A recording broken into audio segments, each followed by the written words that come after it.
Bonsoir à tous. Romain et moi tenons à vous remercier pour votre présence ce soir.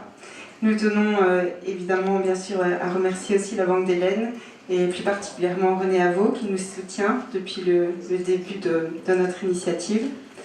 On voudrait remercier Fatih Samedi pour toute l'organisation et pour l'accueil ce soir. On voudrait remercier chaleureusement les membres de notre comité scientifique qui sont venus et avec lesquels vous pourrez éventuellement échanger à la fin de la soirée. Donc il y a les professeurs Julie Debacker, Marjolaine Reinhardt, Paul Cook, Guillaume Smith et Guillaume Jondeau qui est venu tout spécialement de Paris. Donc on les remercie beaucoup.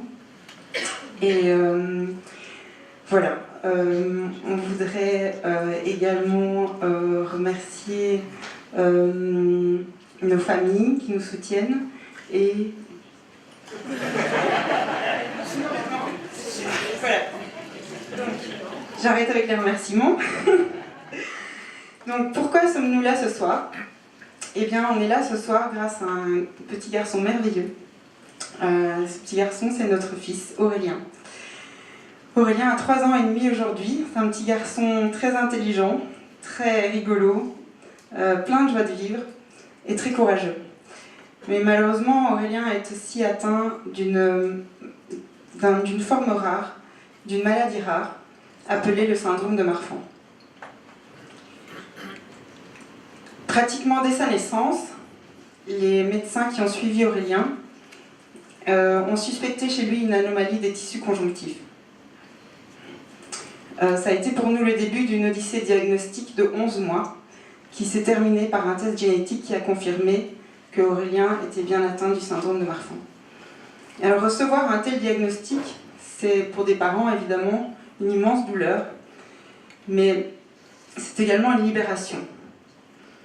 Parce qu'une fois qu'on sait de quoi souffre son enfant, eh bien on peut mettre en place un plan d'action et on peut décider de se battre pour qu'il ait accès aux meilleurs traitements et aux meilleures conditions de vie possibles.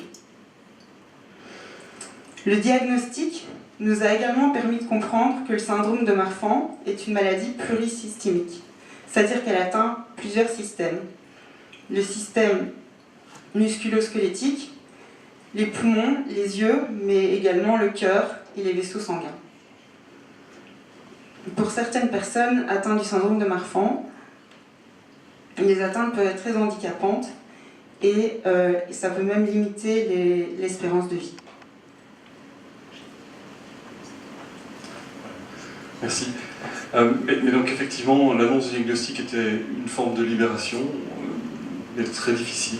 Et à ce moment-là, on a malheureusement compris que la forme dont souffrait notre petit garçon était très particulière et avec une espérance de vie assez limitée.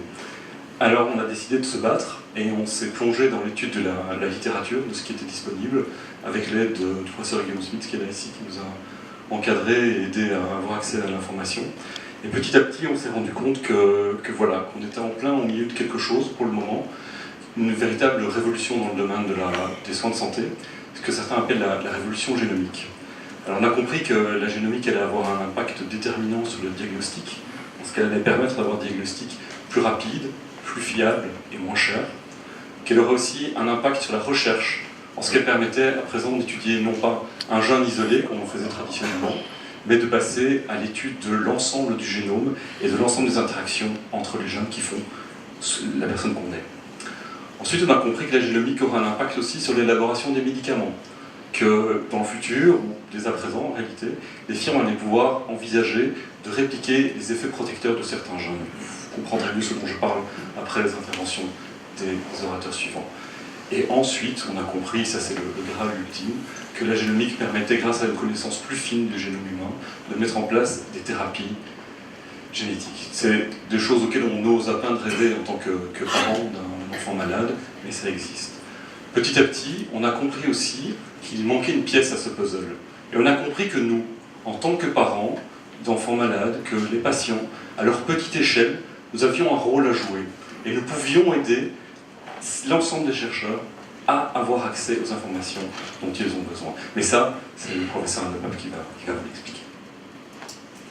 Voilà, avant de lui laisser la parole, je voudrais rappeler que le professeur Andepap est la prorectrice de l'université de Gand C'est une grande spécialiste des anomalies des tissus conjonctifs et donc du syndrome de Marfan et des maladies apparentées. Elle est à l'origine de l'invention des critères de Gant qui sont utilisés dans le monde entier pour détecter le syndrome de Marfan. Le professeur Van de Pape n'est pas seulement un grand médecin, c'est aussi une personne profondément humaine qui nous soutient depuis le début de notre initiative et qui a accepté, avec un grand sourire rassurant, de prendre la présidence de notre fonds au sein de la Fondation Roi Baudouin.